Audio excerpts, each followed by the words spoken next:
Gimana Mbak nih? Mau ada tanggapan lain? Jangan. Jadi intinya waktu saya dirawat itu hanya pasrah. Selain berdoa itu pasrah. Karena saat itu orang penderita COVID dianggap aib dan tabu ya. Ya, betul. Bukannya kita disupport, malah ada beberapa WA-nya yang bikin kita down. Jujur itu. Kita nggak bisa ngobrol sama siapapun, nggak bisa ketemu keluarga dan saudara, apalagi suami. Ya paling, kalaupun ajal saya sampai di sini, ya saya hanya bisa komunikasi, ungkapkan itu via sosial media aja. Ya. Itu malah. Ya. Jadi mungkin boleh juga nih untuk kepada rekan-rekan yang lain, mungkin kalau memang dirasa tidak sanggup untuk membaca berita gitu ya, atau informasi dari WhatsApp atau sosial media, mungkin ya baiknya mungkin keluar dulu dari grup gitu ya, keluar dulu dari suasana ini, karena tidak semua orang menerima informasi, dan kita pun harus belajar untuk memfiltrasi informasi kepada teman-teman kita yang sedang mengalami terpapar COVID ini. Jadi jangan bikin mereka down gitu, justru malah harusnya memberikan mereka semangat gitu. Dan itu yang paling penting gitu. Bahkan kalau perlu ya berbicara yang bikin mereka happy lah gitu ya. Ya, oke. Baik. Selanjutnya adalah masih ada narasumber di sini, yaitu beberapa dokter, Niki.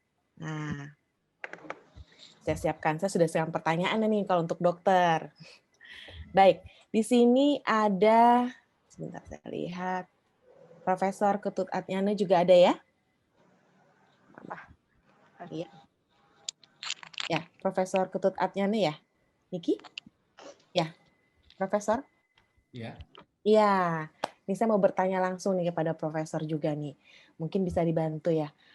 Kira-kira nih, Profesor, terkait tadi Profesor sudah melihat sendiri bahwa mendengar cerita langsung dari penyintas, terutama juga Pak Wakil Wali Kota gitu ya, mengenai begitu banyaknya sekarang isu nih, Profesor. Jadi ada beberapa yang sekarang kasus yang paling lucunya lagi nih baru-baru aja gitu ya, susu Bir Brand itu loh. Nah, susu Bir Brand ini katanya sudah pastilah untuk mencegah COVID gitu ya. Padahal sebenarnya susu juga banyak gitu ya, berbagai merek juga banyak gitu.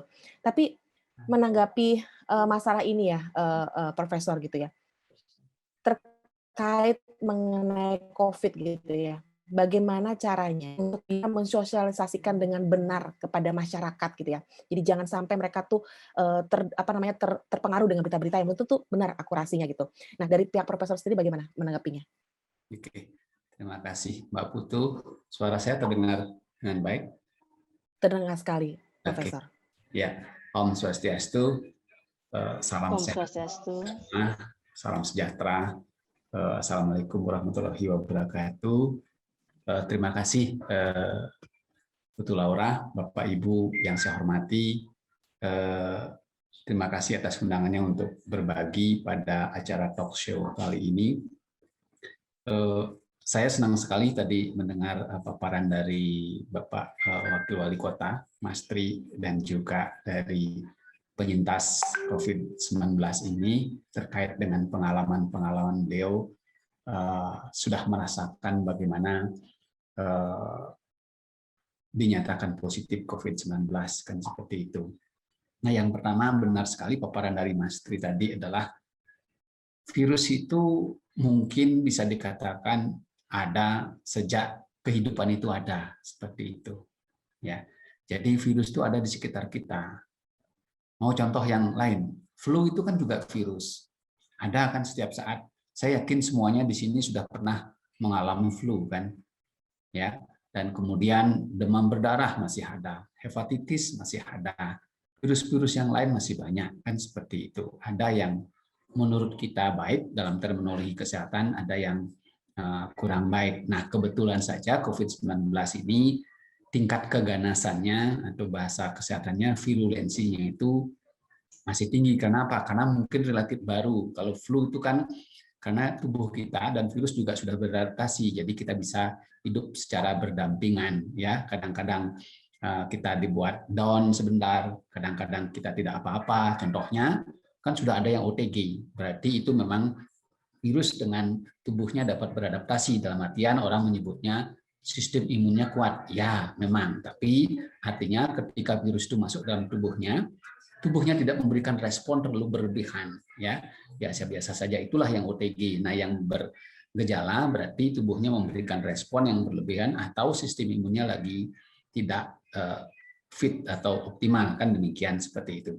Nah, terkait dengan obat atau apapun klaimnya sebagai obat antivirus, ya, sejauh yang saya tahu itu baik itu obat kimia atau obat konvensional orang menyebutnya, ya kan, apalagi obat non konvensional itu tidak ada yang namanya antivirus, ya. Jadi walaupun ada klaim yang namanya oseltamivir dan lain sebagainya antivirus, itu mempunyai batas-batas kemampuan tertentu. Jadi tidak total seperti itu. Maka sampai sekarang pun, kenapa? Karena virus dengan entitas yang lain itu behave atau perilakunya berbeda. Ya, virus itu hanya bisa hidup di dalam sel hidup. Tolong bisa dimengerti sekali lagi, virus itu hanya bisa hidup di dalam sel hidup. Kalau dia di luar sel hidup, katakanlah sekarang kita hembuskan keluar, dia ada di udara, itu bukan makhluk hidup. Jadi nggak bisa kita bunuh, kan gitu. Maka kalau ini paling mengena di filosofi Hindu, dia adalah levelnya level pradana kalau di luar sel hidup. Tapi kalau dia masuk ke dalam sel hidup, baru dia mendapatkan bagian purusanya, baru disebut dengan makhluk hidup, kan seperti itu. Nah, pertanyaannya kan, lalu bagaimana bisa membunuhnya ketika dia di dalam sel hidup? Sel itu akan mati. Itulah tidak ada obat yang sejenius itu sampai sekarang, ya kan? Secara konvensional. Tapi positifnya kita mempunyai senjata utama. Nah, senjata utama kita itu apa? Kekebalan tubuh. Jadi itu sistem kekebalan tubuh yang mampu membedakan mana virus, mana bukan virus, mana sel tubuh kita yang sehat, mana sel tubuh kita yang terinfeksi oleh virus. Dia tahu, kenal betul. Maka senjata utamanya adalah apa? Sistem kekebalan tubuh. Jadi tugas utama kita apa? Tugas utama kita adalah bagaimana memelihara dari waktu ke waktu sistem kekebalan tubuh kita tetap siap setiap saat. Seperti kata tadi Mas Tri, bahwa ketika divaksin, tubuh kita membentuk antibodi yang merupakan bagian atau komponen dari sistem kekebalan tubuh, maka ketika virus datang, dia sudah siap untuk menghadapinya, gitu sebenarnya intinya. Nah, di sini kan tentu yang paling penting adalah bagaimana kiat-kiat atau strategi meningkatkan sistem kekebalan tubuh, kan demikian, supaya tubuh kita siap menghadapi virus, kan gitu. Nah, di sini yang pertama tadi, dari cerita-cerita dari penyintas dan lain sebagainya adalah berpikir yang tenang dan bahagia.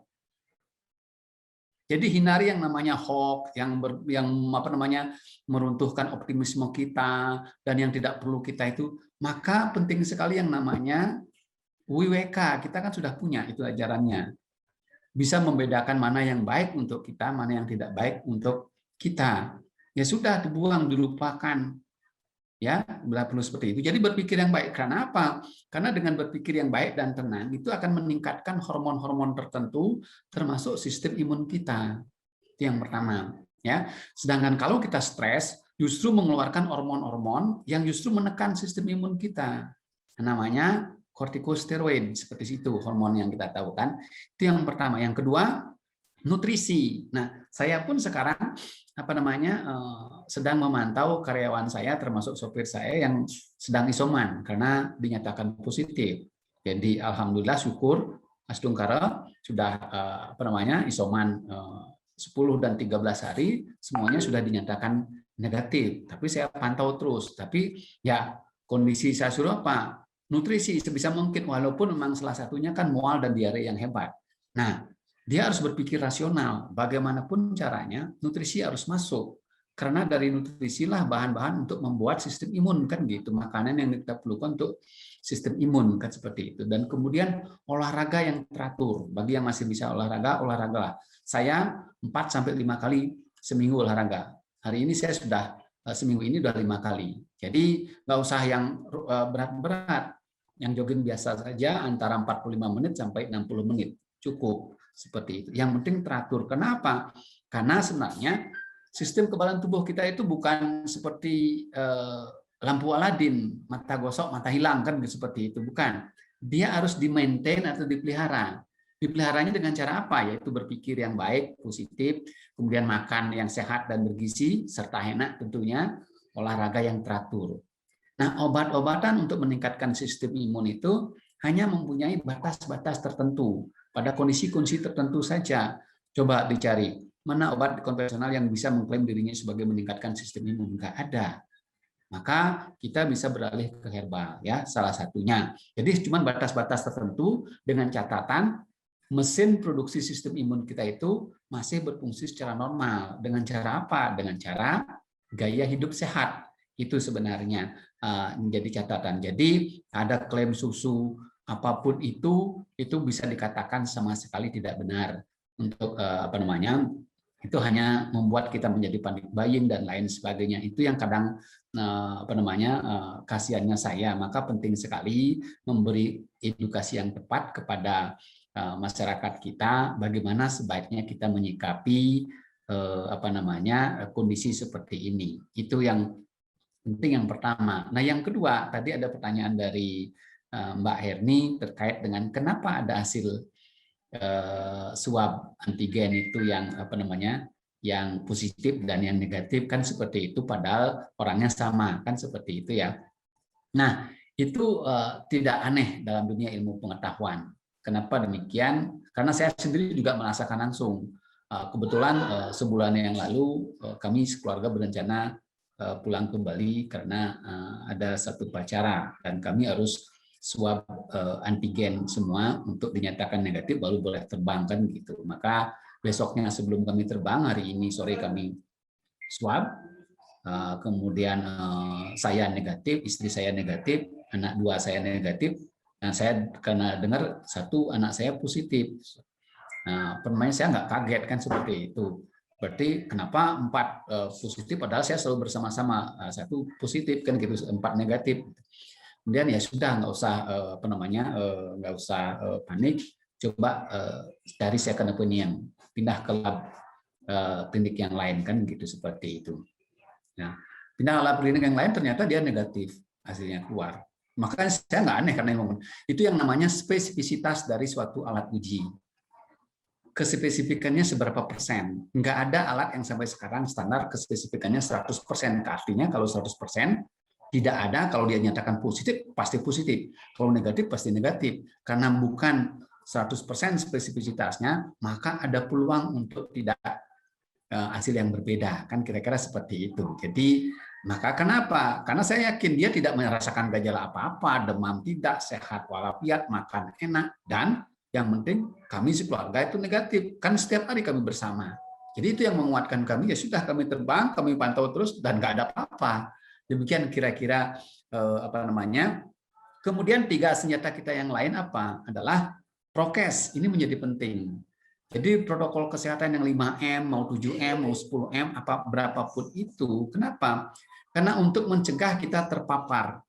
Ya, mencegah kita terpapar, masker itu, mencuci tangan, dan lain sebagainya, karena kita tahu masuknya virus itu lewat mulut dan hidung, kemungkinan juga lewat lubang air mata kita, namun mungkin kecil kemungkinan, tapi paling besar dalam mulut dan hidung, kan seperti itu.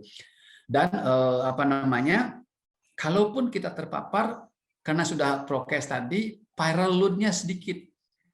Itu kan munculnya gejala dan tidak itu karena juga tergantung oleh banyaknya virus yang masuk ke tubuh kita. Nah, masker itu memegang peranan penting dalam mengurangi viral load, cuci tangan, dan prokes-prokes yang lain, ya. Sehingga ketika sedikit muncul belum tentu menyebabkan dia gejala. Imun kita masih cukup kuat untuk melawannya, kan demikian intinya. Kemudian vaksin, Bapak Tri sudah membuktikan. Penelitian-penelitian ilmiah juga sudah banyak publikasinya bahwa vaksin tersebut, kebetulan karyawan saya kebetulan semua juga vaksin. Maka rata-rata gejalanya ringan, 10-13 hari isoman sudah dinyatakan negatif. Dan itu adalah bukti nyata dari manfaat besar dari vaksin. Karena memang teorinya benar, vaksin itu akan merangsang atau membangunkan sistem imun kita untuk membuat sistem kekebalan tubuh. Demikian dulu Mbak Putu Laura, nanti kalau ada pertanyaan kira-kira sebagai pengantar saya. terhadap sharing dan talk show ini. Terima kasih. Baik, ya mumpung ada Wakil Wali Kota kembali lagi demi foto bersama nih Ki. Mohon maaf, Bapak Wakil Wali Kota, sebentar saja mengganggu rapat kurbannya. Foto bersama. Baik, host mungkin siap-siap. Pak Wakil Wali Kota bisa dibuka videonya mungkin? On cam? Ya. Pak Wakil Wali Kota, coba saya cek dulu. Host, apakah sudah Oke, Bapak. Oh, sudah menyapa Bapak. Baik, siap Pak. Ya, kita foto bersama. Saya hitung countdown 3, 2, 1, langsung nanti Wira host untuk segera screenshot. Di sini ada 5 capture, ternyata ada 102 peserta masih bertahan. Aduh, terima kasih banyak. Baik, saya mulai ya. 3, 2, 1. Oke, berikutnya. 3, 2, 1. Yang ketiga. 3, 2, 1. Yang keempat. 3, 2, 1. Yang kelima, yang terakhir. 3, 2, 1. Ini ada pengumuman dari Ibu Mama kirimnya. Baik, sip, mantap semuanya. Terima kasih. Pak Wakil Kota, terima kasih banyak loh sudah menyiapkan waktunya. Maaf mengganggu acaranya, semoga lancar ya Pak acaranya ya Pak ya. Ya, terima kasih ya semua buat semuanya. Saya undur diri karena memang saya harus ikut webinar itu terkait dengan persiapan besok ada Idul Adha ya, kurban. Langsung terima kasih Pak Wali Kota. Terima kasih Pak. Terima kasih. Mas Tri. Ya. Mas Tri, terima kasih. Ye, Terima kasih. ye, Pak Wali salam buat Kota. semuanya. Baik. Ya. Acara kita lanjutkan kembali ke narasumber. Baik. Tadi Profesor Ketut Atnyana menarik sekali ya. Bapak menjelaskan lebih lanjut terkait mengenai jangan panik buying, itu paling penting. Terus jangan panik duluan kalau memang ada salah satu keluarga yang memang sakit gitu. Semua itu ada caranya kok gitu ya. Apalagi sekarang sudah banyak informasi yang kita dapatkan. Nah, satu lagi nih Pak, saya dapat bisikan nih gitu ya, bisikan bahwa Bapak itu juga ternyata juga ahli dalam Ayurveda. Nah, kira-kira boleh di-share nih Pak mengenai Ayurveda Pak, kaitannya dengan mungkin penyembuhan COVID bagaimana Pak? Silakan Pak. Kalau lebih sistematik lagi, kalau saya bisa share 1-2 slide gitu, bisa. Pak, boleh Pak. Nanti saya buatin Bapak untuk jadi multiple screen sebentar ya. Ya, silakan Pak. Kelihatan? Kelihatan Pak. Oh ya. Waduh. Iya. Kalau profesor beda ya Pak ya, pakai tulisan ya Pak ya. Ya, biar sistematik penjelasannya. Betul sekali Pak. Ya, jadi kalau menurut secara teori, inilah 3 senjata utama kita. Kebiasaan baru dengan 5M, 7M, atau 10M, berapapun itu silakan diikuti dengan baik, karena itu akan mengurangi viral load kita ketika kita akan terpaparkan gitu, seperti itu yang jelas. Yang kedua, vaksin dan konvalesen. Ya, ini yang akan, kalau vaksin itu akan membangunkan sistem kekebalan tubuh kita untuk membuat antibodi dan sistem imun yang lain.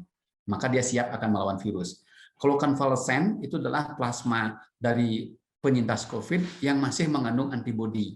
Ini berarti yang sifatnya dapatan dan juga pasif, artinya sudah ada antibodi di dalam plasma tersebut yang siap juga membantu pasien yang terinfeksi tersebut untuk melawan virus, kan begitu.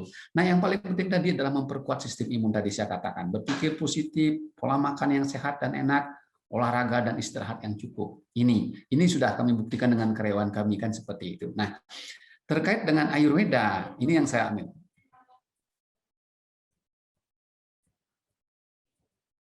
Mana ini? Nah, ini paling penting dari Ayurveda. Ayurveda itu lebih menekankan yang namanya feel more important than the seed. Jadi tubuh kita jauh lebih penting daripada yang lain, termasuk virus itu sendiri. Itu saya katakan. Field itu adalah tanah lapang. Saya andaikan. Seed itu adalah bibit unggul. Ya.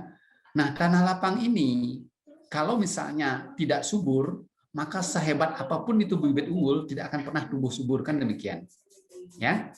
Maka field ini jauh lebih penting dari bibit unggul. Demikian juga field ini adalah tubuh kita sendiri. kita mempunyai sistem imun, daya tahan tubuh, kemudian ada prana, tadi berbicara mengenai yoga, pada Pak Ketut Guntur mengatakan ini adalah kekuatan kita. Prana, teja, dan ojas ini adalah 3 energi vital yang ada di dalam tubuh kita yang akan mampu melawan apa saja, termasuk penyakit-penyakit yang sebenarnya prioritas nomor sekian. Nah, SID itu adalah virus COVID-19. Kalau tubuh kita dengan kekuatan sistem imun, dengan prana, teja, dan ojas yang optimal dan maksimal, maka sehebat apapun virus itu tidak akan pernah meruntuhkan kita. Ini yang paling penting kan, seperti itu.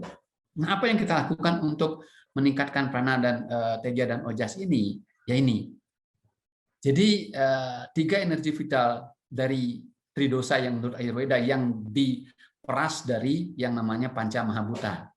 Jadi semua unsur yang ada di alam semesta ini terdiri dari 5 unsur besar ini, yaitu akasa, kemudian angin, api, air, dan tanah, yang kemudian oleh Ayurveda diperas menjadi 3, yaitu Vata, Pitta, dan Kapha.